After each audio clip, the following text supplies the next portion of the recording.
Yeah, I must say. I mean, this preseason has been very different from last season, where I just got to know a new squad, new staff members, a new club. So this season we have gone into details. We have gone like from last season to build something, add stuff in it, and I feel like we had a few key signings as well. So good preseason, good performances, good results in the preseason games. So I mean, everything went well, but now the real game starts. So it's nothing really matter now. We just need to go into this game and make sure we use the strength from the preseason. And it's Palace up first. Have you got any like team news, any injuries, updates or anything? Yes, we have a few who are not going to play. So basically, Amy had a concussion. She's soon back, but she's still a few more days before she's on the pitch. Ella Morris have a small injury, so she will not play this weekend, but hopefully be ready next week. Shuang have a small injury as well. And then obviously Kit Graham, who is missing the whole season. I just want to touch on Jess N, because she's a really exciting talent coming through. Recently got her first senior Lioness, scored up one of the fastest players in the league, and also signed a new contract deal with you. That must bring you a lot of confidence to you and your squad to have players like that, to commit their future to Tottenham. Yeah, I think we look for young talent that we can improve and have for a long time. I think she's the key thing. She's been for the whole journey, the Tottenham journey, and I think she's one of the players that we feel like they are our players, and I feel like she deserved this because she worked so hard for so long time, and now basically she's a Lioness and she's a key player for us. But I think the sky is the limit for her, because what she's doing training right now and how she looks, she's going to be so good this season. And away from the pitch, how much contact do you have with the men's side? Because last season we saw Manchester United being shafted out, and you know, these 115 charges Manchester City, we don't know how that's going to affect the women's side. So for Tottenham, how much does the men's side affect the women's game, I guess? I mean, we obviously are one club, and when I signed, they showed it by actually signing me and Ange for the same identity and everything, and we regularly meet basically once a month and speak about how we play, experiences. All the other staff members, medical team, everybody's collaborating with the men's team as well. We are still in separate buildings and we still work quite hard in our sections, so we don't meet every day, of course, but it really feels like we are one club, and we're kind of getting more and more time together in social events and everything. So I feel like we are one club, absolutely. And Crystal Palace up first, as we said, underdogs maybe this season to kind of stay up. What have you made of them? What have you made of their journey? I think like last season, you can obviously see that they played some good football, winning football, have a great manager who makes sure they win games the way they play. And now when they won, they actually signed a lot of new players to make sure they can handle the toughness to go to Women's Super League. So I think they have an interesting team, interesting players, good coach. So you never know how good they're going to be in the beginning. It's going to be a tough game, I can guarantee that. But I also feel like we have taken steps, so it's going to be very interesting to play them, because I feel like they can surprise many teams this season.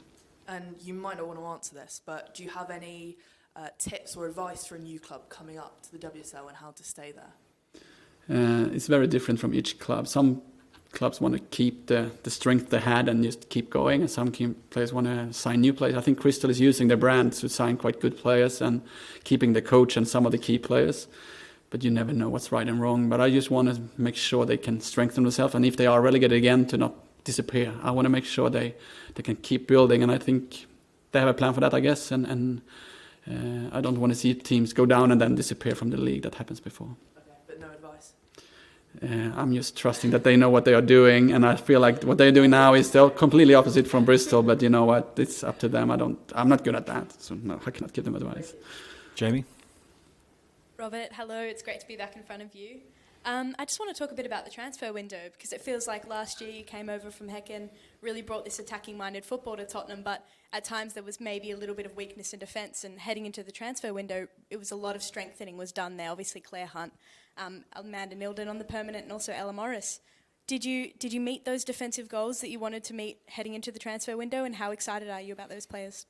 Yeah, I feel like when you look at attacking players, it's not only the wingers and the 9 and 10, it's actually fullbacks and centre-backs and goalkeeper for me. So I feel like it's Claire Hunt is obviously a very strong player who can defend the box and set pieces and everything, but she's extremely good on the ball and calmness to play through press and everything. So she gives us an option where she can both defend this league and those big strikers in this league in a good way, but she can also be dominant on the pitch, both as a leader and as a player.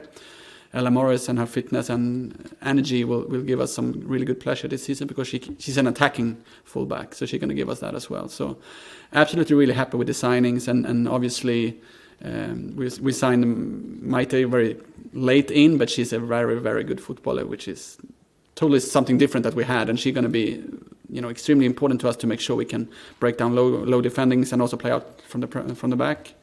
Hayley Raso is obviously an older one, but she's a superstar, and she's really good 1-against-1. She's really, give us that kind of last detail we need to make sure we can score more goals and do more assists. So I think the key signings has been really good for us. You mentioned what I was about to say there. Obviously, fans were a little bit disappointed to see Celine Bizet go, as well as Grace Clinton return back to Manchester United. But these attacking players that have been brought in, Hayley Raso, Anna Chicki as well, and then Maita Oroff on deadline day. What's your message to fans looking forward to the new season and seeing these quality players come in? I think sometimes everybody look for as many new players as possible, and that's the sign of if you invest or not. I feel like we did a lot of new signings last season as well, and I feel like what we went for now was to make sure we find the right characters for the starting 11, the starting 14, 15 players we need to take the next step. I feel like losing Celine obviously was a good player for us, but if she wasn't meant to be here, she doesn't want to be here, then okay, leave then, it's fine. And when you see Hayley Raso, it's kind of an upgrade. You get a really experienced winger who can give us a lot of good stuff. If you look at Grace Clinton, we knew that it was going to be hard to get her, and when they didn't want to sell her, then we have other players who played in the Tenerife last season, and when we then sign Maite, it's like, okay, that's also actually a really good player, so we don't really become weaker. When you're adding Anna, who I know can play as a winger and a central midfielder, then you actually have a stronger depth as well. So we have a good plan who we sign and why we sign players, and we also have players from last season that we think can take the next step. So I don't think they should be too stressed with the squad we have, because it's a really good squad. And you mentioned a lot at the end of last season that Tottenham Hotspur are beginning to become a club that players want to come to. How nice is that now that big established players, someone like Hayley Raso who's been in the game for a long time, is choosing Tottenham as their destination? And what does that mean for the club going forward? It means that we can actually be quite good to pick the right character and player. We don't need to gamble too much. We can actually pick and choose depending on the character and the player, and that's how we want to recruit players. We can also plan in advance. So the next transfer window, we already now know who really want to come and what we can do with that window and so on. So it gives us more possibilities, and I also feel like it's strengthening us because we can also pick the right characters for many years to come. So I'm very pleased that we did the first year, and even if we lost Grace, we won something with that, and it actually gives us a lot of options this season. Just the last one from me, Robert. Last night, your old side, BK Häcken, won over Arsenal in the UEFA Women's Champions League. You're a big advocate for the women's game, as many are, but you specifically speak about growing that just outside of England as well. How nice is it for you to see the Swedish League and a team that you used to manage take over those kind of competitions? Yeah, I'm very impressed how they go to this game, and last season as well. And they had a full stadium at Bravida. There was 5,500. Hammarby had, I think, 12,000 yesterday in their game as well. And if you look at how women's football now growing in more countries, I think that's what you need. And also look at the Champions League result yesterday. It's not only the top leagues that win, actually. And I think that's strengthening the thing we want to do. So, of course, we work in England and want to move with English football, but I also feel like we need to have a global sport because the fan base there is amazing as well. So, I'm very happy that Häcken beats Arsenal, of course. Thanks, Robert. Good luck. Cheers. Beth. Hi, Robert. I hope you're well. The club just announced a bit earlier this afternoon that Amy James-Turner has signed a new contract up until 2026. How pleased are you to not only have completed the deal itself, and what does that mean for the team, but also how does it feel to get that sort of news announced to fans and see the reception of that? I think some key players in this squad who's been here for a while is also part of this journey, not only the young one or the new one. And I think Amy showed me some really good character last season when she was injured in the beginning, losing her spot, being so professional, working so hard for several months, and then she come back, took the spot, and actually performed in so high level the rest of the season. So for me to be able to keep her and make sure I'm going to work with her, it helps me a lot, and also helps the young players in this squad because she's always so professional and put the standards where we want. So great player, great character, great role model for the Tottenham fans. Definitely, thank you.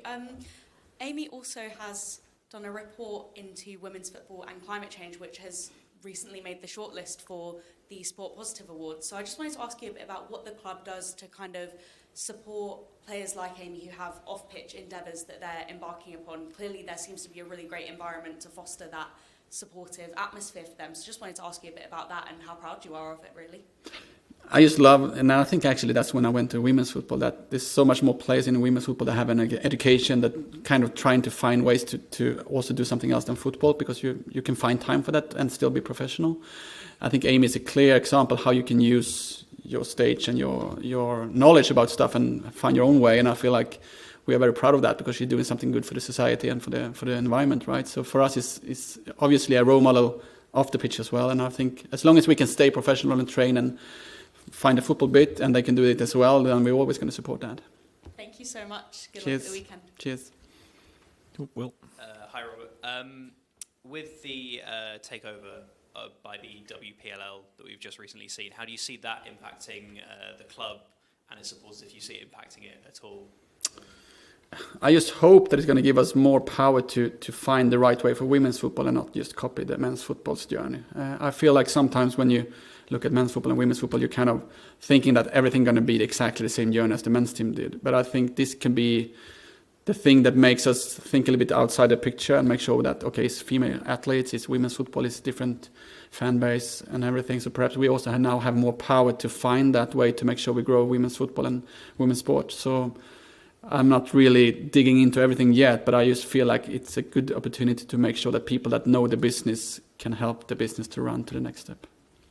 And in terms of Haley Russo and Mateo, has the Real Madrid connection between the two been helpful for the transition for either of them or both of them? I mean, we always try to use the network we have to look for references when we sign a player. And then, of course, before she took the decision, I know that she called Haley as well to make sure that she can get some inside information. But I feel like you can tell when they play together that they actually know each other. So it's really nice to see them train together because they have some kind of really good chemistry there.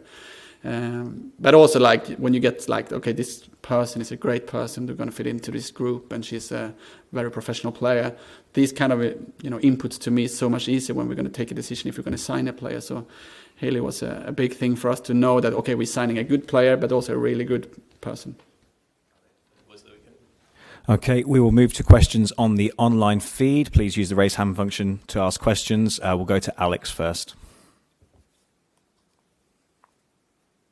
Afternoon, Robert. Welcome back. Last season, you mentioned a lot about taking steps to style of football improving. Going into this campaign, what are the steps? What do you want to see by May? I think we tried to create an identity last season that we want to play some really good football. I think now we are ready to take the next step with that. So hopefully, if you thought that we played some good football last season, I want to make sure everybody speak about the Tottenham way and how we play, and that we can do that even more. So even better play the way we want to play and show the fans and everybody else that we can play something really entertaining and still win games.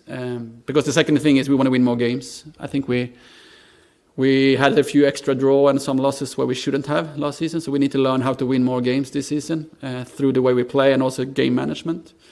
And the last thing, we want to be a really brave, exciting team and make sure we do it our way. So I hope that we can show the fans that we want to push the Tottenham way even more. And then if you look at the table, the results, I think we will, we want to push and be better, of course, and we want to push for the Champions League. And if it's taking one more year as this season, I don't really need to talk about that today. We just need to make sure we improve, play better, win more games, and then we see if we reach the Champions League this season or next season. But we are into this for winning, and I have 3 more years with my contract, so everything is going according to the plan, and I'm going to make sure to try to win before I'm leaving this club. And to help with that, you've got 2 crucially important players in Martha Thomas and Bethany England. Last season, it didn't quite click. So I was just kind of wondering, how have they been in pre-season? Have you used them much together, and do you think they can kind of really fly Spurs to the top? I think we tried a little bit last season to find new positions on people and how we connected players. I feel that both of them are amazing characters and great players, but in the first step they're going to compete about the 9 positions. It's going to be a great competition. It's going to be, it's 2 great characters. One of them probably going to start 1 or few games on the bench and then come in, and then the opposite. So they're going fight about it, but then you also can use them in different positions. I know that they can play together as well, but the preseason have been about trying to get the right place in the right position and make sure we maximize the place in the right shape. So right now they are competing of the 9 position. Thank you. Best of luck on Sunday. Cheers. Dan Pentland. Hey Robert, hope you're well. Just off the back of what you were saying to Alex there about kind of taking steps and that sort of thing. I know last year you kind of said that you were focusing on the performance and you weren't really interested in the league table as such. Does the league table take more of an importance this year, given the fact it's like year 2 in the project? Yeah, in one way we can measure now where we were and how we can get better. But if you ask me if try to reach number 5 instead of playing better football and scoring more goals, then I cannot say that's extremely important to come top 5 just because of that. But I think still looking at how we perform, how we win more games, how we score more goals, how we have more clean sheets, going to make us win more, and then we're going to compete to get higher in the table because we want to improve this season. And don't misunderstand me, I want to go for the Champions League, I don't want to go for the win, but I'm also very much looking into this league and how big the gap was when I arrived to this league, and we closed that gap a little bit, but then also you see a lot of teams in this league invest a lot as well. So I would be stupid to just sit here and say we're going to win this season, because I feel like it's so much going on in this league, so we need to make sure we focus on ourselves and how we play and how we're going to win more games. And it's nothing from the board or anything that you need to win this league this season. So we're going to make sure we take steps. We're going to make sure we aim for the Champions League and the titles, but we're also going to make sure we do it our way, with patience, with getting a 3-year contract makes us keep building on what we're having and not just focusing on the result in the table. But don't misunderstand me, we're going to push for as high up the table as possible.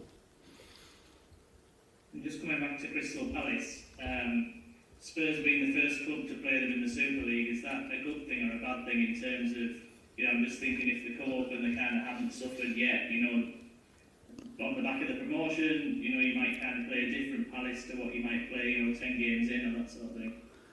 Yeah, you can choose what you want to believe in there, but it's going to be a game against 2 good teams, and we have a good chance to play our football, and we want to make sure we win the home games. Last season we ended up, Chelsea away was probably the most difficult game you can get. We lost that one, but we had a good performance and built from that, and then we had Bristol, I think, in the second game home, which is kind of similar, and we had a good performance and won that one. Crystal Palace has quite many new players, same coach, some ups and downs in the preseason, but you can tell that they have some really good players. I know a few of them. I also know that, playing in the early stage or in the late stage, you know that afterwards. What I know is that we're going to have a great performance. We're going to make sure we play our football, and we're going to do everything we can to win. I had the same stuff with Häcken a few years ago. I had a great preseason, great cup run. We played Djurgården in the first game, and I think we had 25 chances. We lost that game 1-0, and nobody expected that. But after that, we had 16 games in a row without a loss, and then Tottenham signed me. So I'm not really worried about the result in the first game. You will find ways, but we have a good chance to do a good game, and then if we do that, we have a good chance to win that game. Cheers. Megan? Hey Robert, just a real quick one, because I know you kind of hit on the chemistry between the 2 Real Madrid players that you now have on your squad, but Maite Orth, she just seems like such a fantastic, technically skilled player, so I just want to get a little feel for what you've seen in preseason and maybe what fans can be excited about in the coming months. Yeah, I've seen her before on the television and in clips, and she's a really talented player. But now when I've worked with her for a week and a half, I can say that I've never seen anything like it, actually. How she is so good on the ball, how technical she is, how she can twist and turn and shoot. She's sometimes it feels like she's from another planet because she's so good technically. So I can promise you the fans will love her because she's great. And last one, but last season, obviously you made it to an FA Cup final. You got to kind of have that experience of being in front of a massive crowd. A lot of fans are kind of hoping maybe a similar journey comes along. Do you think now that you have been to that final, that taste is there, you have to go again? Or how do you sort of reconcile with that? I think that experience gives us an experience that can help us in some of the games. I feel like, the draw in cups, how you find ways to win is always, you cannot expect to go to a final and win a final because it's very hard to reach them. But I also know for 4 years in a row, and I've actually found ways to go to the cup final. And if you find that feeling of a group where you can actually turn around games, when you know how to win those games, it's really good to have that in your everyday life, to have that cup run next to the table. So we, of course, want to have another cup run. We always got to try to compete for that, but we also respect the other teams that it's also quite tough. So we don't really need to go there. It will be a bonus, but we're always going to push for it, because that Wembley final, I want to go there again, and I want to win it for the fans this time. Good luck this Sunday. Cheers. Charlotte? Hey, I just wanted to go back to one of the off-the-pitch things. There's a bit of a shake-up in the way people can watch the WSL this year. It's going to be on YouTube as well as Sky and the BBC. Do you think that can be another good way to bring more people, particularly younger fans, into watching the WSL, Spurs and the other teams? Yeah, I hope so. I mean, even me think it's hard to watch the Women's Super League. When I lived in Sweden, I couldn't. It was almost impossible. And I know friends and family and everything who want to watch now. When it comes to YouTube, I guess it's going to be so much easier. I just feel like we need to brand ourselves, because the product is very good. So I just hope that more and more people can watch it on television. I hope the product looks good as well. I think more and more teams play more and more games at the big stadiums, which will be showing the product even better, because it actually looks better when you have a big stadium with the good angles on the camera and everything. So it's actually steps we need to take. Otherwise, it's going to always feel bad, even if it's not bad. So I think everybody's pushing from their end, and I feel like, like this media as well. You are a lot of people here following us, and I think you write good stories about it. We need to collaborate, and I feel like this is a good step. I hope the product with YouTube will be good. Would you like to be playing more games at the Tottenham Hotspur Stadium? I want to play all the games at Tottenham Hotspur Stadium, but I also want to make sure we grow the fan base. We don't play in front of a too few audience, and I know that it's some very intelligent people in the club working with how the strategy is. So I'm trusting that they know exactly what they are doing. So 3 big games this season, and hopefully it's going to be even more the year after that. And in the end, I want to play all the games there. Thank you. Good luck. Thank you. Chris Cowlin? Hello, Robert. I'd just like to know how you describe your 14 months at the club, because you must feel heavily backed by the football club, because there has been so much change in terms of incomings, outgoings, and you must have put this huge stamp on this squad. Is this squad now where you want it? Because you've spoken so often about challenging for a Champions League place this season, your second season. Surely you must feel a lot more confident going into this season than last one. Yeah, the support I've felt from this club is absolutely amazing. They make me feel very calm, and that they actually feel like I'm good, which is a quite good feeling to get from the one who's deciding. It gives me self-confidence. The way we built this squad now is a squad that can play the way we want to play, the Tottenham way. I feel like it's still a few of the players we have now that need to develop for us to go to the Champions League. And if we can do that quickly, we're gonna end up in the Champions League already this season. If they need more time, if we need more, roadblocks and so on, that let it be. Then it's going to take another year. But we definitely have the talent and the squad to compete for it. But then, if it can be already this year, it's depending on how good we can develop and maximize the performance we can do. In terms of bridging the gap between the top teams and Spurs, how much closer do you think that you are to those top teams now? Are you more confident that you are getting closer? Yeah, I think last season when I got to know the top clubs and I realized that we needed to adapt quite much, we were more lucky actually to win some of the games. But of course we defended well and we had a good attacking football part of the games. But if you looked at those games, we didn't dictate those games. I'm quite sure this season that we're going to be more ourselves in those games, even if we need to adapt. And I also feel like we now know how to hurt them in some scenarios as well. So yes, we are much more ready. On the other hand, they have invested a lot with, Chelsea, new coach, Man City and everything with new players. So it's not that obvious how good they are. If you look at Arsenal the other day, they are a good team, but they still struggle against Häcken. So, we have to wait and see. But I'm feeling more confident that we can compete against them. Lastly for me, Robert, of course on Sunday you faced Crystal Palace. They scored 55 goals in 22 games in the Championship last season. What sort of game do you expect on Sunday? It's going to be interesting to see. I think they're going to play their football. I think they're going to be brave and they're going to try to press us and everything. So I hope it's going to be an open game where we entertain the fans. I really hope that we can break them down and create a lot of goal chances and score a lot of goals. But I also feel like it's not going to be this, normal game where you play against a newcomer that we just push them down and dictate the game for 90 minutes. They have two good players for that. So I think it's going to be quite an open game, but hopefully we will be the stronger team and score a few really nice goals. Good luck, thank you. Cheers. Chris Brooks. Hi Robert, had you sort of been planning for this season pretty much all the way with Celine and the team, a sort of big part again of how you wanted to play this season? Or did you know maybe for a little bit that she might be leaving? I guess how did that affect your plans really? When did you first hear about Man United's interest? I mean, when I came here and we knew about the contracts the players had, when we realized that Celine have a breakout clause in her contract, it's like, okay, that's not what we want to do in the future. We will never sign that kind of contracts anymore. But when you knew that and you push really hard to renew that contract and extend her contract, and she kind of doesn't want to do that, then you realize, okay, you need to have a backup plan. And so no matter if Man United was on or not, we knew that it was a risk that we lose her.